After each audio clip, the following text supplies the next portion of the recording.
Pendidikan abad 21 harus dapat membekali peserta didik dengan keterampilan belajar dan berinovasi, keterampilan menggunakan dan memanfaatkan teknologi media informasi, dan kecakapan hidup untuk bekerja dan berkontribusi pada masyarakat.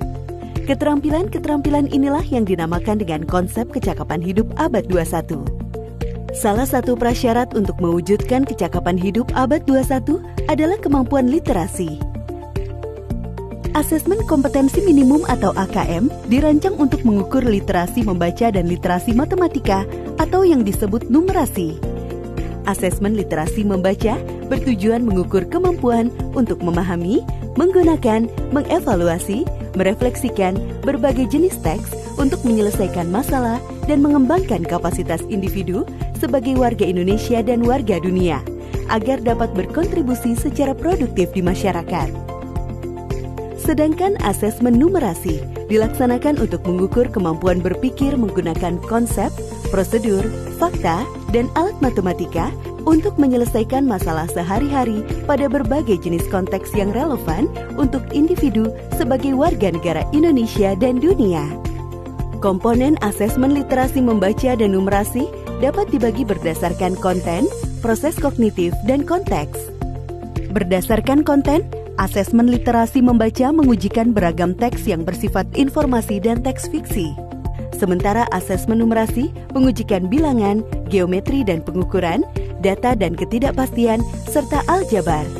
Berdasarkan proses kognitif dalam asesmen literasi membaca, murid diuji kompetensinya dalam hal menemukan informasi, menginterpretasi, dan mengintegrasikan isi teks, serta mengevaluasi dan merefleksikan isi teks dengan konteks lain di luar teks. Sementara itu, asesmen numerasi melibatkan proses pemahaman konsep, kemampuan penerapan konsep untuk masalah rutin, serta bernalar untuk menyelesaikan masalah non-rutin. Berdasarkan konteks, asesmen literasi dan numerasi yang diujikan kepada murid mengangkat konteks personal, sosial budaya, dan saintifik.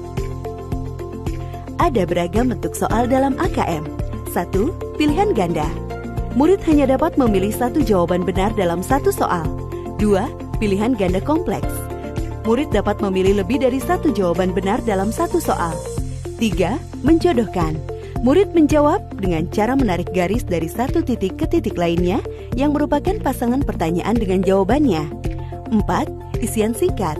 Murid dapat menjawab berupa bilangan, kata untuk menyebutkan nama benda, tempat, atau jawaban pasti lainnya. 5. Uraian. Murid menjawab soal berupa kalimat-kalimat untuk menjelaskan jawabannya. Asesmen kompetensi minimum dilaksanakan berbasis komputer dan bersifat adaptif, sehingga pertanyaan yang disajikan bergantung pada kemampuan murid. Jika murid dapat menjawab benar, maka selanjutnya dapat diberikan soal yang lebih kompleks. Sebaliknya, jika murid menjawab salah, maka soal berikutnya adalah soal yang lebih sederhana. Peserta asesmen kompetensi minimum adalah seluruh satuan pendidikan, baik sekolah, madrasah, maupun satuan pendidikan kesetaraan. Tidak semua murid dapat mengikuti asesmen ini karena peserta akan dipilih secara acak. Setiap peserta asesmen kompetensi minimum mengerjakan 4 jenis tes, yaitu tes literasi membaca, tes numerasi, survei karakter, dan survei lingkungan belajar. Peserta mengerjakan asesmen selama 2 hari. Untuk jenjang SD atau MI dan paket A, asesmen dilaksanakan selama 75 menit per sesi tes dan pengisian angket selama 20 menit. Untuk jenjang SMP atau MTS dan paket B, serta jenjang SMA atau MA, SMK dan paket C, asesmen dilaksanakan selama 90 menit per sesi tes dan pengisian angket selama 30 menit. Hasil asesmen nasional tidak ditujukan untuk individual murid. Laporan hasil asesmen ditujukan untuk level sekolah dan daerah. Laporan ini digunakan sebagai alat refleksi diri sekolah untuk perbaikan pembelajaran. Laporan AKM juga tidak relevan untuk membuat pemeringkatan sekolah. Dengan asesmen kompetensi minimum literasi dan numerasi, kita siapkan para penerus bangsa yang mampu menghadapi abad 21.